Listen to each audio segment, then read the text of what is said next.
Hi, Bother Brigade. Here's what's bothering me today. So, again, it's that time of week, but you know what? Based on even just yesterday's story, I think we've all had enough very terrible, depressing stories for the week. Also, it's my mom's birthday weekend, and she does watch these videos, and I don't want to ruin a very good weekend for her. So, with that being said, we are going to do a good news version of the Sunday Sum Up because, quite frankly, also this week, I saw a lot of really good stories, and I'm not sure a lot of other people saw them, so we're just going to make sure people know that there's some good happening in the world, in spite of all the recent terribleness that we've talked about. So with that out of the way, welcome to the Sunday Sum Up, everyone. This one's going to actually be kind of nice for once.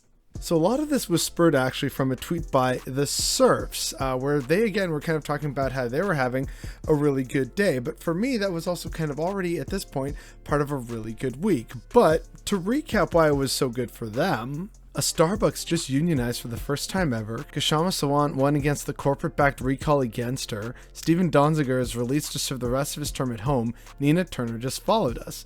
A lot of victories to celebrate today. Hello, somebody. And yeah, that's a pretty great day for them. And, let's actually talk a little bit about the stories that they're referencing. Employees at Victoria Starbucks vote to unionize. Employees at a Starbucks coffee shop in Victoria have voted to join a union amid the COVID-19 pandemic. According to the United Steelworkers Union, workers at the drive-thru Starbucks decided to unionize in order to protect their health during the pandemic. We're sick of being paid minimum wage to work for a multi-billion-dollar company, being understaffed during a global pandemic, and we don't like decisions that directly affect our safety being made without us, said one Victoria Starbucks staffer in a release Wednesday. So yeah, can't say I blame him. Also, power to ya. We got people in a Starbucks in the west coast of Canada actually voting to unionize. That's actually really great and a sign of recent pushback by organized labor across North America against, let's be real here, very horrific capitalist excesses over the course of the pandemic. Seattle City Council member Kshama Sawant declares apparent victory over recall effort in tight election. So this one's a little trickier because the ballots are still being counted, and sure, she's widened her lead, but it's a difference of only 249 votes as of recording. So yeah, it's still very close, but a lot of the news pieces were happening a few days ago and yesterday. Now there seems to be silence as it's gone to this point. So fingers crossed she survives, because she's basically the only socialist on city council, I think, pretty much anywhere in America.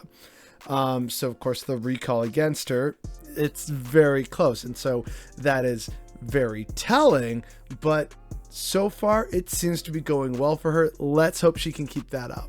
And then there's the news about Stephen Donziger, where he was released from prison. Now, the whole story with Stephen Donziger is a massive one. It's something I've wanted to cover for a while, but it's honestly massive. It would easily be super long form content.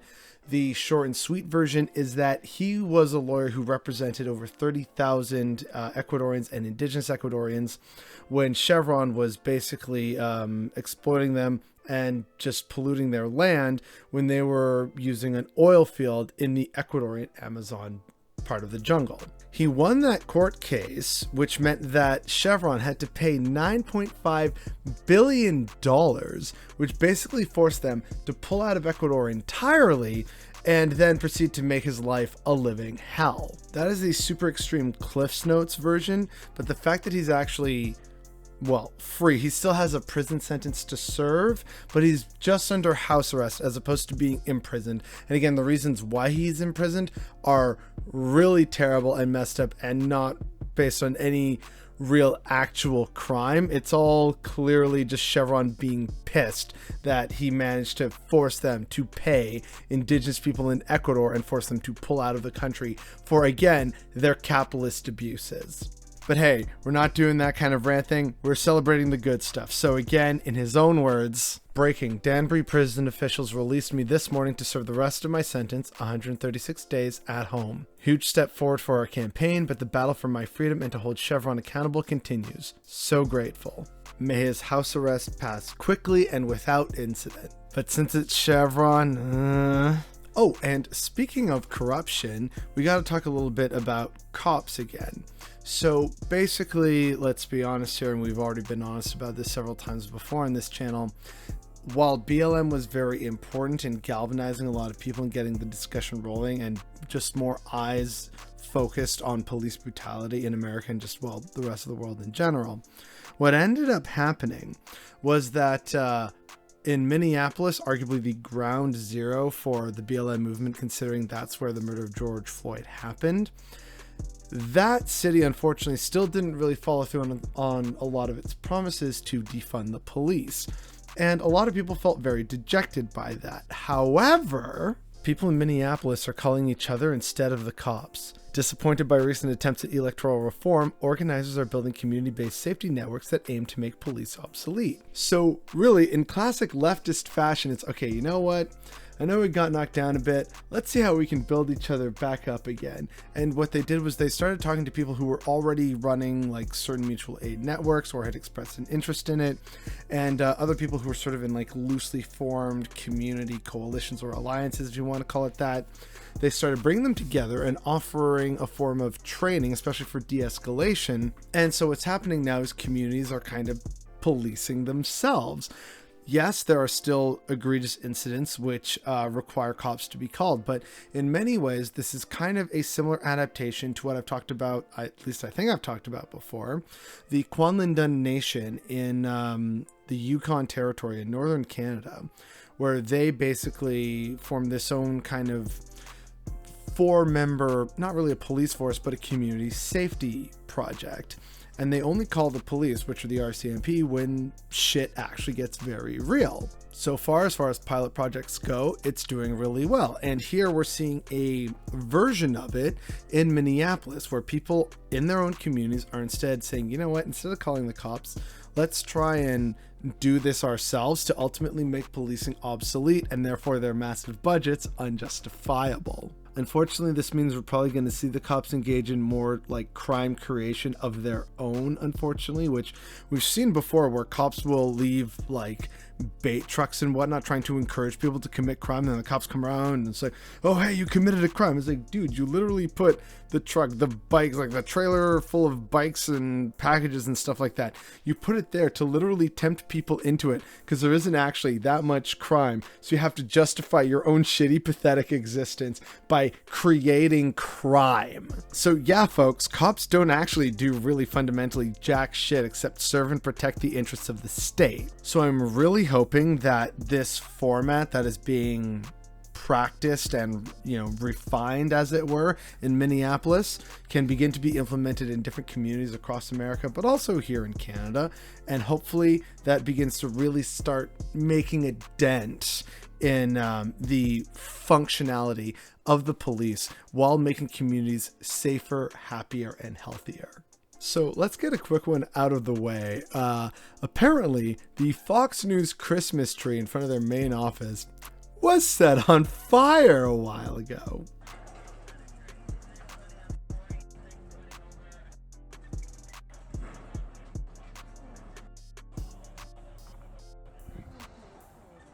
Now, since then, a man has been arrested and placed in custody. Apparently, Fox News also did like some weird, like 3-day straight coverage of like, oh, this is bad, we will not be silenced. And it's just, you know, the typical war on Christmas stuff, which was the joke, right? Of, oh man, look, the war on Christmas is actually real. It's actually happening now. And lots of people making jokes about, you know, the metaphor of the Christmas tree on fire being anything, right? So, yep, see, this is capitalism for you. Or, oh, this is what the Republicans do to America. And it's just, it was just a great little moment. But seeing Fox News get so incredibly bitter and salty about it was just so delightful. That brought me a little bit of Christmas cheer. And we're already like, what, 3, maybe 4, 5. I've lost count how many good stories we are into, and yet we still got more, folks. So we recently talked about Kellogg's and them being a terrible company. See that video and also boycott Kellogg's, please and thank you. However, there's been an update to that story, and it is a glorious update. So they tried to hire new workers instead of, you know, continuing to negotiate with their striking workers. It hasn't really worked out for good old Kellogg's there. Update. Efforts to replace striking Kellogg's workers has been disastrous, workers tell us. Scabs wreaked havoc on the factory, most cereals are not being produced, and a delivery train went off the track yesterday. Now, already, that's amazing, but with regards to the train derailment, there's another part to that story. Workers also told us that Kellogg's had to call in help from Ohio to put the train back on the tracks because no workers from Michigan would cross the picket line. Oh my God, you love to see it. Workers in Michigan said, hell no, we ain't crossing that picket line. So, yeah, Kellogg's attempted, well, we'll just hire new workers. How hard could it be? Turns out it's a little harder than you jackasses thought. And again, with regards to Kellogg's, the story doesn't end there. So again, in the wake of all that, right, they still had, look, we're hiring, come join and be a worker. And the tech savvy youth of this new generation, the Zoomers as they are called, they did something so wonderful and beautiful.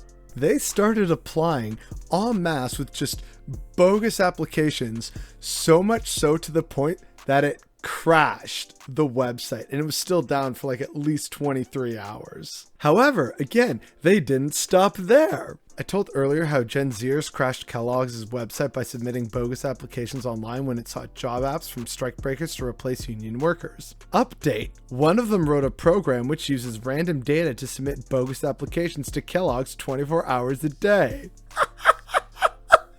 Oh my God, get fucked, Kellogg's. That is just mwah. I love that. Not only did basically an entire generation come together to say in no uncertain terms, oh no, you're not getting out of this so easily. Another one said, hey, you know what? Let's take it a step further and make this hell permanent rather than us having to, keep expending non-renewable energy to, oh God, I'm getting so tired of doing all the applications. Make the machine do the work for us. I sort of feel bad for whoever at Kellogg's has to sort through and parse the good from the bad in this regards, but I do not feel bad for the Kellogg's company as a whole. Treat your workers with respect, because otherwise, you reap what you sow, and my God, you have sown some shit. And speaking of giant companies reaping what they sow, there's good news about Amazon, but from Europe. So I know literally just yesterday we talked about the horrifying events at the Amazon warehouse in southern Illinois. However, over in Italy, there's been an interesting development with Amazon. Amazon fined $1.28 billion for abusing market dominance. Italy's antitrust regulator said the e-commerce giant had harmed competitors by encouraging sellers to use Amazon's own logistics service. Now, Amazon is appealing this decision. I mean, of course they are. But basically, Italy's own kind of competition fair play and practice bureau of sorts ruled that Amazon was basically abusing its own power and status to edge out other people from the market while promoting themselves, just basically making even more money and just using pressure and brand awareness to do so. Something free market, whatever. But the Italian courts found them guilty of this, violation and not allowing for an actually open and competitive and free market, as it were, depending how you choose to interpret it. And so Amazon is pissed that Italian regulators have sued them. So it goes to appeal. It doesn't mean that they have to pay it just yet. We have to wait for the appeal on that.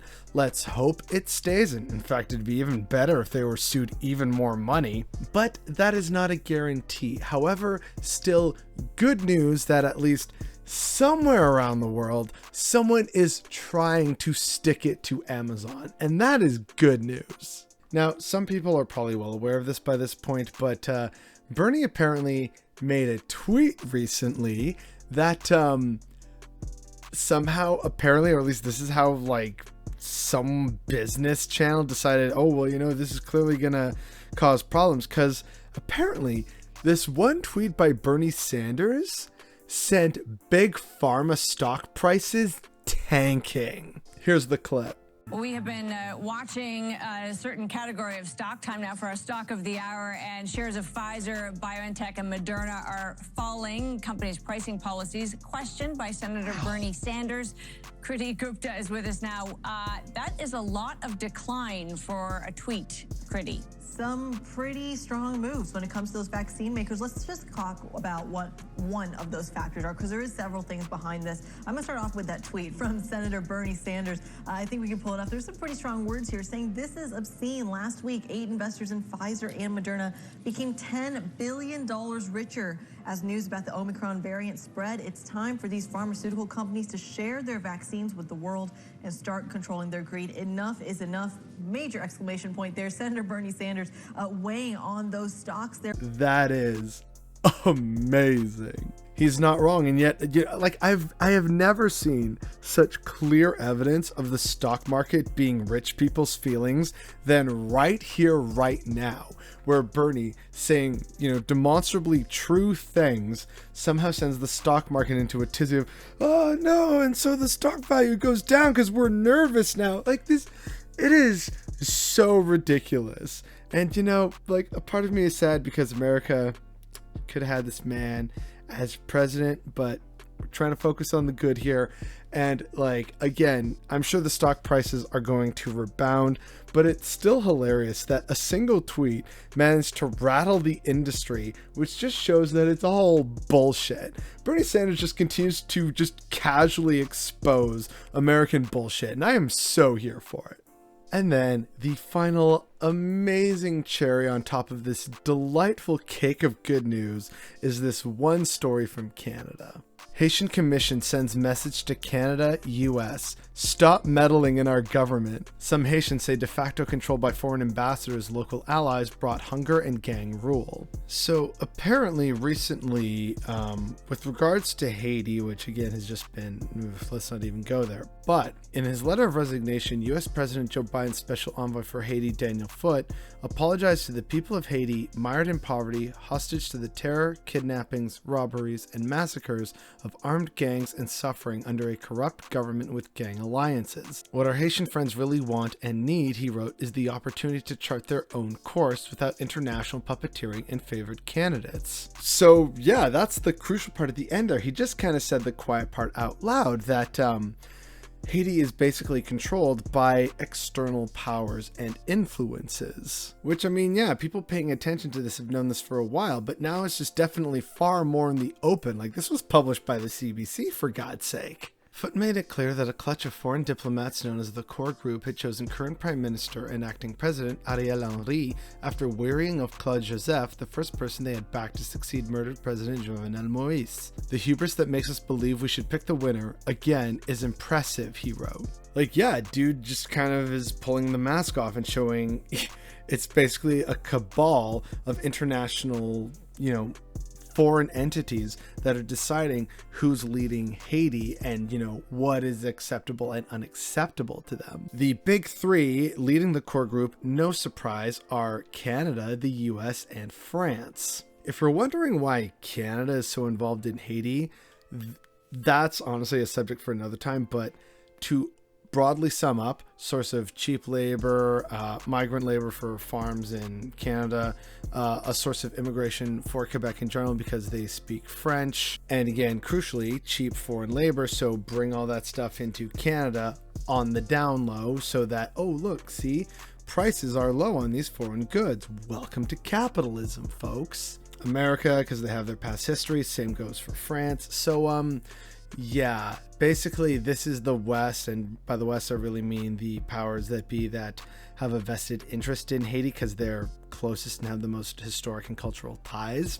They're absolutely making sure that, sure, Haiti liberated itself in the first ever successful slave rebellion, but they're never going to let them forget that, and they are still very much going to get whatever they want from Haiti. And yeah, people realize this. Daniel Foote is saying something that we all knew for ages and we've been talking about for many years, that elections in Haiti are not real, said Haitian-born sociologist Frédéric Boiron of McGill University. Over the past years, what we've seen is Canada, the US, and France really taking control of the country, of the political agenda in the country. Yep, yeah, it's deeply unfortunate, and you're wondering, wait, hang on, this sounds like a bad news story. And it's bad news in terms of like, yeah, I'm pointing out some of the dark aspects of Haiti basically still being under the colonial influence of its big three partners, Canada, the US, and France. However, it is actually really heartening to see that in Haiti, not only, do people recognize and know this, but that it's getting some outside notice and attention. And on top of that, that some people are just openly calling it for what it is. Hey, please stop messing and meddling with our country. You're not helping. That is the positive good news aspect of this. Haiti is openly telling Canada and the US to get stuffed. And there we have it. A large, very surprisingly large number of good stories from a single week. So yeah, folks, I know things are pretty dark out there, and I'm not gonna deny that they aren't, right? But again, let's stop, let's smell the roses, let's touch a little grass, let's take a step back and be thankful for what we have and appreciate the good stories and the good wins that we do get and where we get them. This was a whole bunch of really good positive developments in some very serious and arguably like major, or what should be major, stories internationally.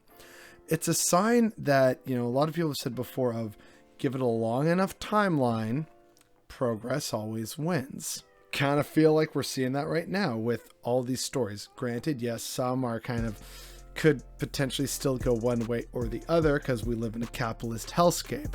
But within that hellscape, there are little moments of hope and inspiration. And I don't want us to lose sight of that, which is part of why I made this. And quite frankly, I really enjoyed making this. It was just, again, such a long and difficult week, but at the same time, right? With all that bad, there was all this good. Let's not be doomer about things if we don't have to be. But unfortunately, not a lot of these stories may have been seen by people when they are objectively great and uplifting and encouraging and energizing. And the fact that lots of people may not have seen or heard about the vast majority, if not all of these stories, is definitely what's bothering me today.